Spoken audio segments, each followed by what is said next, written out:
ইসলামী আন্দোলন আমাদের বরিশাল মহানগর সরকার সিনিয়র সহকর্মী জনতা মাওলানা সৈয়দ কাসিম আহমদ সরকার।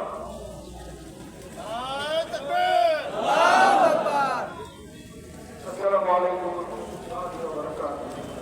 عامة المسلمين والمسلمات تحية طيبة أما بعد. شروط كافلة ইসলামী আন্দোলন বাংলাদেশ বরিশাল জেলা ও মহানগর কর্তৃক আয়োজিত এই শোভাযাত্রা সমাবেশে এবং দোয়া সমাবেশে সম্মানিত